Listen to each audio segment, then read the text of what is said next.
Mushroom research advances constantly, and the great discoveries may be around the corner. Unfortunately, life in a mushroom farm is always busy, and it's hard to stay up to date. Specialized scientific journals don't help due to technical language and frequent paywalls. Our mission is to bring the latest discoveries on mushroom science to the industry professionals and the mushroom people.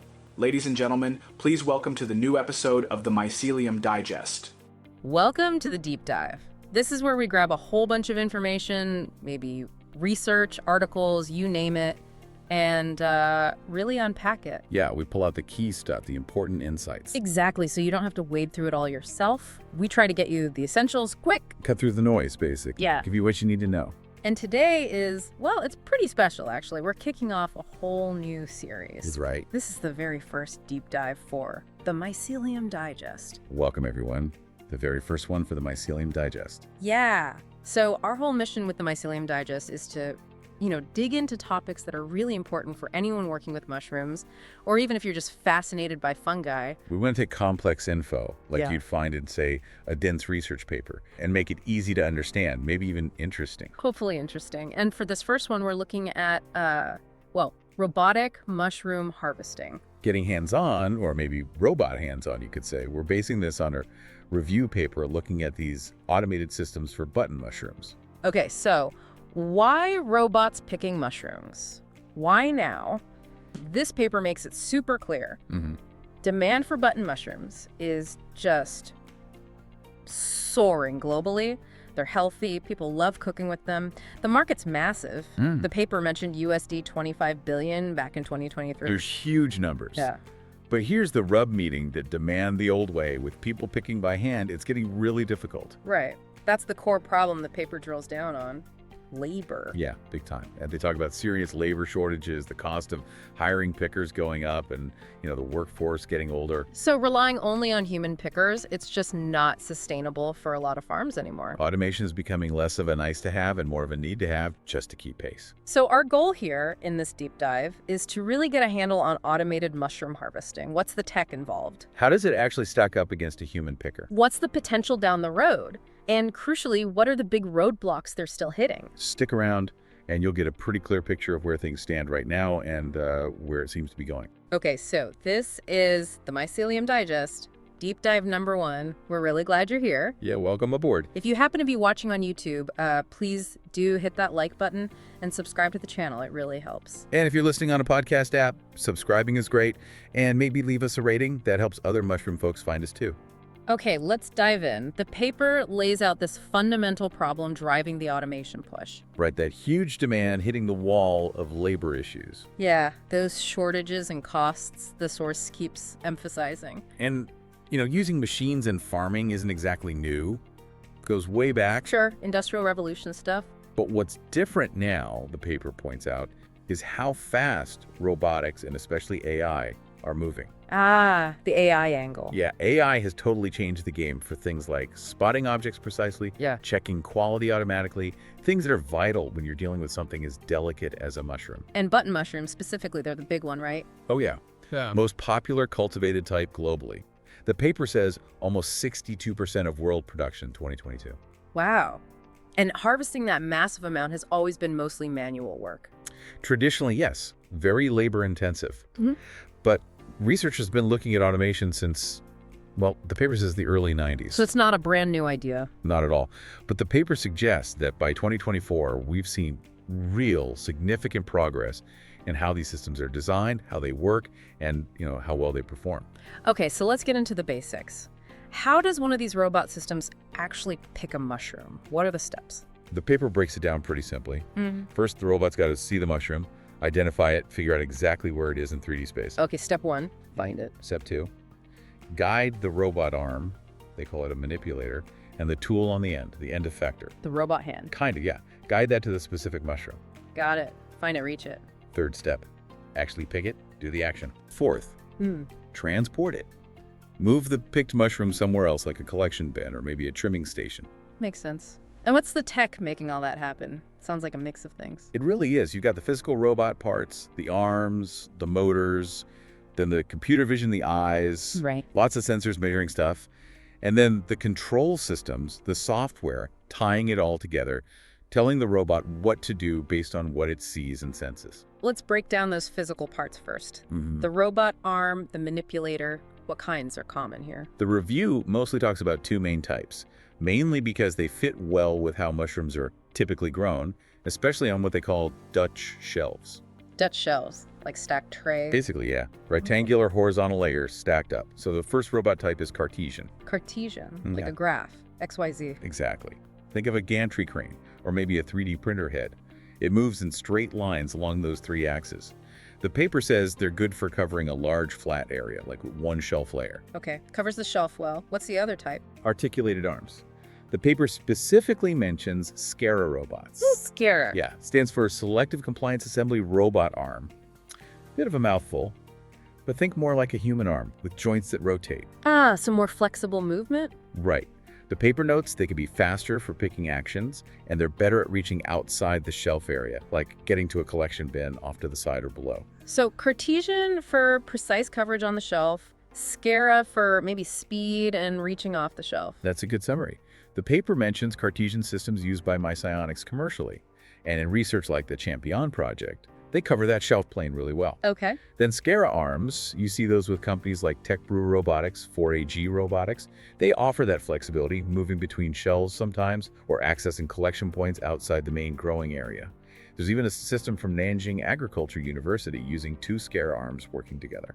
Interesting. Now, the bit that actually touches the mushroom, the end effector, that seems super critical. Mushrooms bruise so easily. Absolutely crucial. Get that wrong and you've just got damaged product. Mm-hmm. The paper describes two main approaches here: Okay. vacuum suction cups and various types of graspers. Suction cups, like little vacuums. Pretty much.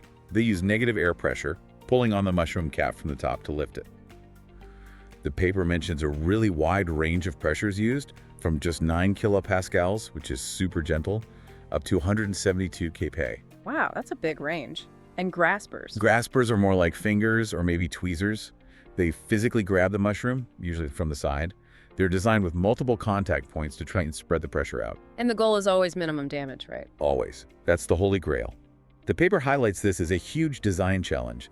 Suction can damage the cap if the pressure is too high, though they report typical success rates anywhere from 70% up to 100%. Okay, so suction can be tricky. What about graspers? Graspers, especially the newer ones using soft, flexible materials, they're noted for potentially reducing damage.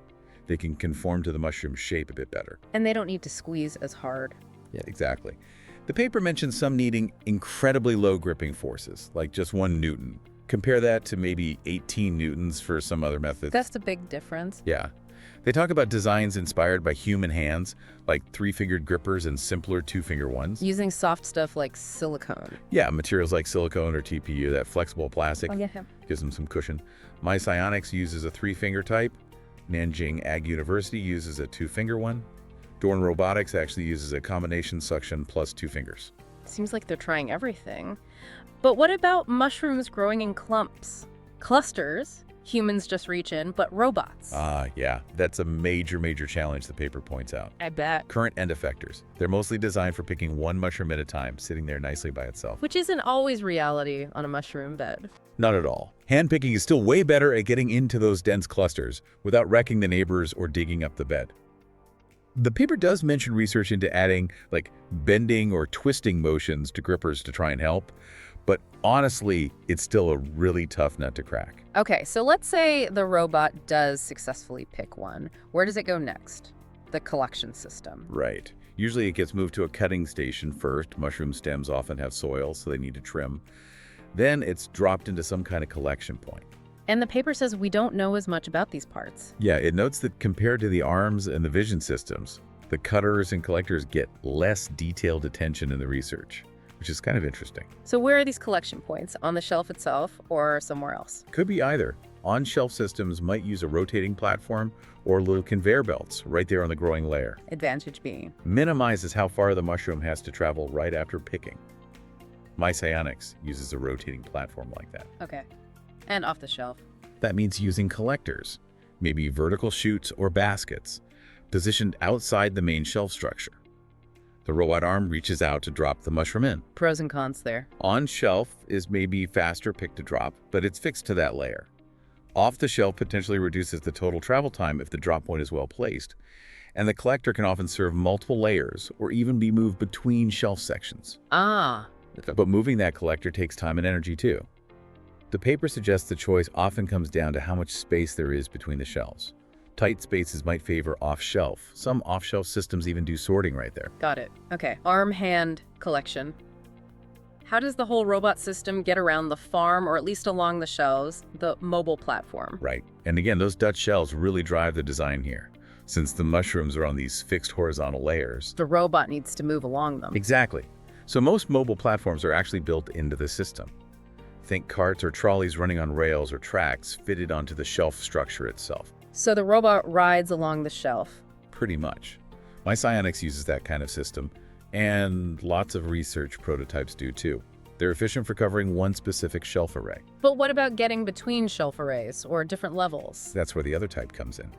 Off-the-shelf mobile platforms. These are more like actual vehicles, driving on the ground, carrying the whole robot system. Ah, like a self-driving cart carrying the picker? Sort of, yeah. Tech Brew and that Nanjing Ag University multi-arm system use ground-based vehicles. Trade-offs. Well, the on-shelf carts are tied to the shelf they're on, might need complex lifts to change levels. The off-shelf vehicles are more flexible. They can potentially drive between different rows of shelves, access multiple levels from the ground, but they need clear floor space between the shelf arrays, which eats into growing area, and they have to be sturdy enough to carry the entire, potentially heavy, robot picker unit. The paper suggests these bigger mobile platforms need more investigation in terms of real-world practicality and cost. Makes sense. Okay, let's switch gears to the robot's senses, the sensors. Absolutely vital. Sensors give the robot that real-time feedback about what's going on. What are they measuring? Things like force, how hard the gripper is squeezing, pressure for those vacuum cups, distance, how far away the mushroom is, position and angle, making sure the arm and gripper are lined up correctly. All for precise control and avoiding damage. Exactly. You don't want to crush the mushroom or miss it entirely. What kinds of sensors do they mention? The paper lists things like force-sensitive resistors, FSRs, often put right on the gripper fingertips, pressure sensors for the vacuum systems, distance sensors, angle sensors. And can they do more than just measure, like react? That's a key point the paper makes. They could be used more for active feedback. Imagine a force sensor telling the gripper, whoa, too much pressure, ease up, in real time. Ah, closing the loop. Exactly. Yeah. The paper suggests this potential isn't fully utilized yet. They also mention other sensors being explored, like LiDAR for the mobile robots to avoid bumping into things, or maybe even thermal or acoustic sensors down the line to check mushroom health. Fascinating. Okay, body senses. Now for the eyes and maybe Right. the computer vision system. This is arguably one of the most critical parts. Yeah. The paper really stresses how essential vision is. For what? Pretty much everything visual. Finding the mushrooms in the first place, pinpointing their exact 3D location, watching how they grow, maybe spotting diseases early, checking the quality. What are the basics? Camera, light. Yep, you need cameras, good lighting. The paper mentions LEDs are preferred for consistency, and then a computer processor to run the software that actually analyzes the images. The paper talks about 2D versus 3D vision. What's the difference mean here? Okay, so 2D vision is like looking at a standard photo, flat. Tells you about size, shape, color on that flat plane. Right. 3D vision adds depth. It uses special cameras, often called RGBD cameras. They capture color, the RGB part, but also distance or depth, the D part. And why is that depth info so important for picking a mushroom? It's crucial for knowing precisely where that mushroom is in three-dimensional space. Its orientation, its volume even. So the robot knows exactly how to approach it. Exactly. Getting the angle right, the depth right, so it can grasp it cleanly without smashing into it or its neighbors. The paper suggests 3D systems are generally more accurate for this localization task because they have that vital spatial data. They mention studies showing 3D works well in labs and on actual farms. So 3D helps with the precision. How do the algorithms actually find the mushrooms in all those images? It looks like a sea of whitecaps sometimes. It can be. They use a range of techniques. Some are older image processing methods like looking for outlines or edges, but increasingly it's AI and machine learning. Ah, AI again. Yeah, powerful object detection models. The paper mentions things like YOLO, you only look once, or RCNN models. These are trained to recognize mushrooms in images. And are they getting good at it? Really good and fast. The paper highlights some impressive results. While older methods might have hit 80-something% detection but struggled with exact location, some newer AI approaches are hitting really high accuracy. Like how high? They mentioned one study using an improved YOLOB5's model getting 98.8% detection accuracy, even in tricky, cluttered scenes, and it did it super quickly. 3D methods, using things like template matching on that RGBD data, are also proving very effective for both finding and precisely locating the mushrooms. Okay, so they can find them. Can the vision systems do more? Like check quality or track growth? Definitely, that's another big area. They can assess if a mushroom is ready to pick by measuring its size, comparing it to standard industry grades, small, medium, large diameter. Automating the grading almost. Sort of, yeah. Researchers are using deep learning to automatically track cap size and even growth rates over time. Imagine integrating that data with the greenhouse controls to optimize growing conditions. That's pretty cool. What about spotting problems? Disease? Damage? Vision is being applied there too. The paper talks about using image analysis to detect subtle discoloration that might mean disease, assessing overall quality based on color, shape, area, even detecting mechanical damage using fancy techniques like hyperspectral imaging. Yeah, it captures light across many more wavelengths than our eyes see, so it can sometimes spot bruising or defects that are invisible otherwise. So the eyes are getting incredibly powerful, but all this AI needs data to learn from, right? Lots and lots of mushroom pictures. Huge point the paper makes. Yeah. To train these complex AI models, you need massive data sets of mushroom images, and importantly, they need to be annotated. Annotated, meaning someone has labeled everything. Exactly. Someone has gone through and drawn boxes around every mushroom, maybe labeled its size or quality. It's very time-consuming. And the paper points out a challenge. There haven't been many big, public, standardized data sets. Which makes it hard to compare different AI models fairly. Right. If everyone's using their own private data set, how do you know whose approach is really better? Is that situation improving? Thankfully, yes. The paper says public datasets are starting to appear. They specifically mention one called the M18K dataset, over 18,000 mushroom examples captured with those RGBD cameras in realistic farm conditions. A good benchmark. That should help development. Definitely. They also mentioned a synthetic dataset, computer-generated images, which can help train models for tricky things like figuring out the 3D orientation. So, progress is being made on the data front. Good news. Okay, we've got the tech, the body, senses, eyes. How does it all add up? How does automated harvesting perform compared to a human? The paper pulls together some numbers on this, looking at things like speed and success rate. Okay, lay it on us. How fast are the humans versus the robots? A skilled human picker. The estimate is around 2,000 mushrooms per hour, and their success rate is basically near 100%. Humans are just incredibly good at selecting, handling gently, dealing with clusters. Okay, 2,000 an hour, almost perfect picking. That's the gold standard. How do the machines compare? Well, looking at the commercial systems mentioned in the source, the speeds are definitely in the ballpark, sometimes even faster. Really? Faster? Yeah, my psionics is listed at 2,700 mushrooms per hour, Dorna at 2,200, 4AG Robotics is between 1,600 and 2,000. So purely on speed, automation can match or even beat humans. Okay, speed is there. But what about the success rate? Picking it cleanly, no damage. That's often the catch. While some systems report pretty high success, like 4AG claiming 95%, others are lower, like Dorna mentioned, at 80%. So faster maybe, but potentially more mistakes or damage? That seems to be the general trade-off right now, according to the paper. Machines can be quick, but their success rate, especially in avoiding damage or handling those tricky clusters we keep mentioning, often lags behind a skilled human. Human dexterity is still king there. But robots don't need coffee breaks. Exactly. That's the crucial nuance the paper brings up. Machines can work 24/7, relentlessly. So even if the per-hour success is a bit lower, Their overall productivity across a whole day or week could potentially be much higher because they just don't stop. that makes sense. But the paper also wisely points out other factors beyond just speed and success. You've got the huge initial cost of these robots, the operating costs, energy use, needing skilled people to maintain them. Those are real-world considerations that aren't captured just by looking at mushrooms per hour. Right, the bigger economic picture. Okay, so looking ahead then, what's the outlook? The exciting potentials versus the stubborn challenges. The paper kind of sums it up as opportunities versus unknowns or hurdles. Let's do potential first. What's the upside here? Well, increased productivity is the obvious big one. Less dependence on scarce human labor, machines working longer hours. Okay. Enhanced monitoring and quality control too. Robots tracking growth, spotting issues early, maybe leading to better overall quality. Yeah, that sounds promising. Seamless integration is another potential benefit, linking robotic harvesting with other automated farm systems, from climate control right through to packing.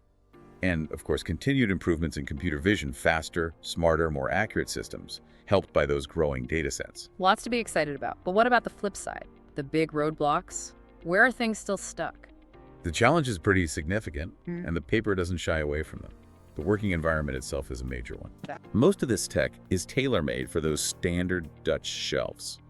Trying to adapt these robots to different farm layouts, different shelf types, maybe even different growing methods, very hard. And just the physical space on the shelves is tight for fitting all the robot parts. So they're not really plug and play for any farm. Not even close. And adaptability is another massive hurdle. Mushrooms aren't uniform widgets. They vary in size, shape, how they cluster together. Right. Nature isn't neat. Exactly. Handling that natural variation, especially picking clusters cleanly, still very difficult. The paper is clear that current end effectors cause more damage than skilled humans. Making a robot hand that's truly sensitive and adaptable is incredibly complex. And just keeping these things running. Maintenance, downtime. Yeah, the paper points out that we don't actually have a lot of data on the long-term reliability of these systems in a real farm environment. How often do they break down? What does maintenance cost? How much does downtime hurt productivity? These are critical unknowns for farmers thinking about investing. And the final big ones, complexity and cost. Yep. Trying to replicate what a human hand and eye can do is technically very demanding. It needs sophisticated engineering, complex software. That means skilled people to run and fix them, and the initial price tag is high. A barrier for many farms, presumably? Absolutely. The paper flags a high upfront cost, plus ongoing operating costs and energy use as major barriers. Finding ways to make these systems cheaper and more energy efficient is crucial for wider adoption. Wow. Okay, so that was quite the journey through this review paper. We started with why automation is needed, those labor pressures. Then we dug into the tech itself, the arms, the grippers, and suction cups, how they collect the mushrooms, how the whole system moves, and the sensors giving feedback. We saw how computer vision, the eyes, is getting really advanced, finding, locating, even judging quality. And we compared the performance robots can be fast, maybe even faster than humans, but that success rate in handling tricky situations like clusters, humans still have the edge there for now. And finally, we balanced the exciting potential, more productivity, better monitoring against those really significant challenges, adapting to farms, handling variability gently, reliability, and of course the cost. Yeah, it's been a real deep dive, getting into the specifics from the research, not just skimming the surface. It's definitely a technology that's moving fast, with huge implications for the mushroom industry, whether you're working in it or just curious about where our food comes from. Which kind of leaves us with a final thought, doesn't it? Given those hurdles we just talked about, the delicate picking, adapting to different farms, the cost, what's the realistic time frame for seeing widespread, truly autonomous mushroom harvesting that can genuinely match or beat human skill and affordability across all kinds of farms? Yeah, that's the multi-million-dollar question. And maybe just as important, as this tech does get better, what happens to the human workers? What's their role alongside these increasingly capable but still imperfect robots? Something to chew on. Definitely. Well, thank you so much for joining us for this very first deep dive of the Mycelium Digest. Yeah, it was fascinating to explore this robotic harvesting tech with you. Please remember to subscribe to the Mycelium Digest YouTube, your podcast app, wherever you get your audio fix so you don't miss our future deep dives. We've got lots more fascinating fungi topics lined up. And yeah, if you're on YouTube, a quick like helps a lot, or a rating on your podcast app. It really does make a difference in helping others find the show. We'll be back soon with another deep dive. See you then.